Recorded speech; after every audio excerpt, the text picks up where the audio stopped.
into the last 16. You can see what it means to them. You can see the disappointment here, but also the Tunisia fans to get that win over France, the world champions, the current world champions. That means a lot. Yeah, it means a lot. We could see at the end everybody was really happy because at the end it's like being proud of their team, and the team fought really hard, so they deserved it. And I understand that the people, even if they're not going to the knockout phase, they are really proud and they deserve this win. First time they beat European opposition in World Cup performances. So let's have a little look then at the goal that Khazri scored, which gave them the lead, gave them the win in the end, Jürgen. So we see... Yeah, we see basically how Fofana loses the ball, loses his one-against-one battle, a little bit too soft in this moment, and then Khazri, he goes on his run, and he knows where to go. He sees the open window there. I think the French defense slept a little bit. You know, they didn't close that gap. You know, they didn't see right away where they needed to be. They were a bit slow in their thinking, and he really maximized everything. A little piece. The shot was not very strong, but it was strong enough to roll into the goal. So it was a wonderful individual play by Khazri. Their first goal of this World Cup, the goal that gives them 3 points against France. But there will be teams watching this and, you know, seeing that goal, seeing the way France played today, they'll be questioning their credentials to back up their win from 4 years ago. Maybe, but I don't see any team who can press like Tunisia did today for 90 minutes. I mean, it's going to be very difficult still to beat this French team when they play with the starting 11. I think it's going to be a different game. Yeah, we'll have a look in a minute at the way things changed actually, and the way they pressed when their top players came on, the players we'd expect to start. But at the end, it could have all been so different because Antoine Griezmann did hit the back of the net, and then it took a while, didn't it, for the referee to decide to go and have a look at the VAR. When you first saw it, were you questioning it, Laura? No, I was like, oh wow, ooh, so Super was scoring this goal, and Antoine Griezmann is like kind of a luck at the end of the game, and we're like, wow, what a finish! Because France have been pushing a lot, playing those crossing ball in front of the Tunisian defense, and no, we were not questioning. We're like, okay, wow. We're finishing strong and everything is going well. At first we thought perhaps it was a second phase, Jürgen. That's what we thought initially. I mean, obviously he is offside, there's no doubt about it. But I thought, you know, because he's heading it out, that opens up a second play, and then it's goal. But it was interfering with play. Yeah. So it was because he was interfering with play. That was why it was adjudged to be offside.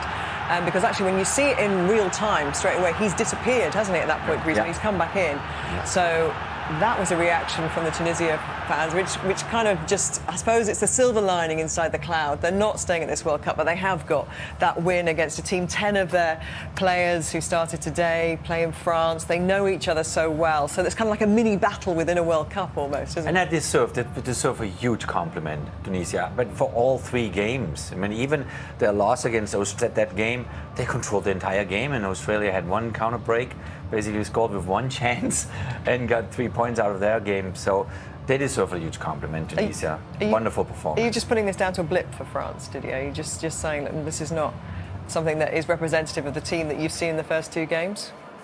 I think it's difficult to say it because they changed almost all the players. So it was important for Didier Deschamps to give those players some minutes because the road is still long. So he knows that.